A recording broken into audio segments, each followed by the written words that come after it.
fam, welcome to the African Diaspora News Insider. I am Wangel Zalalam bringing you this report. Today's report is about a 9-year-old Haitian boy that was detained by ICE and separated from his family. He's only 9 years old and they sent him to Mexico, a place where he's never been.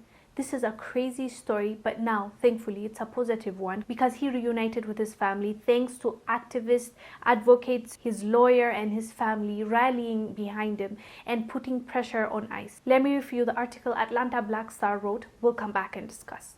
Vladimir and his brother Christian were detained by U.S. Customs and Border Protection on January 17th at San Francisco International Airport when trying to enter the country for a trip intended to give Farden a chance to see Laporte's life in America. Laporte had a student visa and Farden a tourist visa. However, Laporte was missing his form, which proves he's enrolled in school full-time. CBP also said Farden was in violation of his tourist visa because he'd previously attended elementary school in the United States. As a result, Farden was seized and turned over to ICE custody and Laporte was deported to Mexico, a country where he has no connections, to await a flight home. Farden was then deemed an unaccompanied immigrant minor without a legally acceptable and court-recognized guardian. Border Patrol and ICE separated the brothers in the middle of the night, despite multiple attempts by advocates to stop it. The 9-year-old was sent to a shelter. They didn't know where he was, because they refused to tell the lawyer or the family. After days of the boy's mother, attorney, and advocates being unclear of Farden's status, they finally located him and rallied for his release. It was an uphill battle. The family's attorney, Mark Van Der Hout, told BuzzFeed News he tried to get Farden released even earlier, but the Office of Refugee Resettlement said Farden had to quarantine for 14 days due to the pandemic. Van Der Hout called the logic for his client's continued detention absurd, noting quarantine was only necessary if Farden, who had never been separated from his family, would be staying in the US and interacting with other children. This is a 9-year-old kid who has never been alone a day in his life, who is suffering tremendously. We just want to get him home to his mother. He's going through a lot in custody, his lawyer said. Poor child, he's only 9 years old and he was there. What makes the matter worse is he was there. He was in the US legally. He had a visa. He has a tourist visa. He was a 9-year-old. What kind of, like, when you look at it as a government, it's easier to say, the government did this, the government did that. But there are actually people that are doing this on behalf of the government, on behalf of ICE. There's a human being that is sitting down there and signing off for the separation of this child, a 9-year-old child who was there, mind you, legally with a visa. He was just there to be a tourist, to visit his brother. I believe his brother is 19 or he's a teenager. So he came to the US to see how things are. He was given a visa, a valid visa.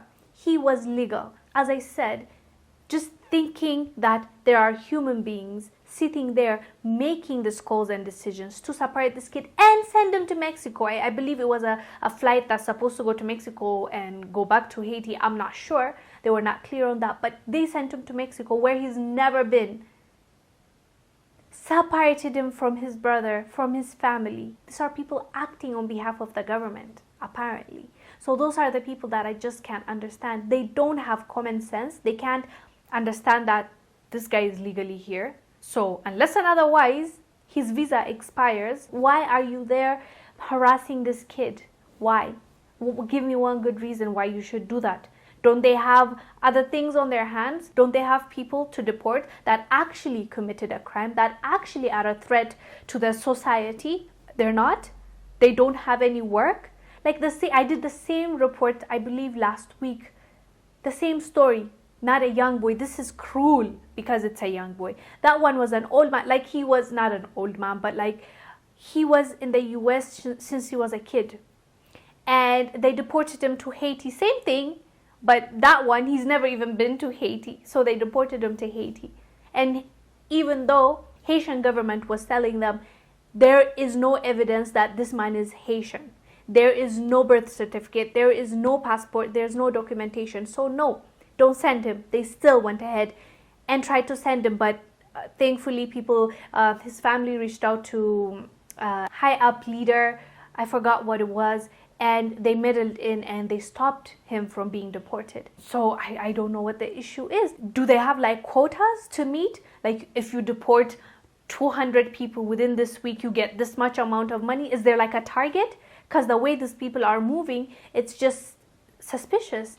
I did a report 2 weeks ago, the same kind of story, but this one Africans, regarding Africans. These two are Haitians, and that one was Africans. Like days before Biden took office, because Biden promised 100 days there will be no deportation until they sort out some stuff.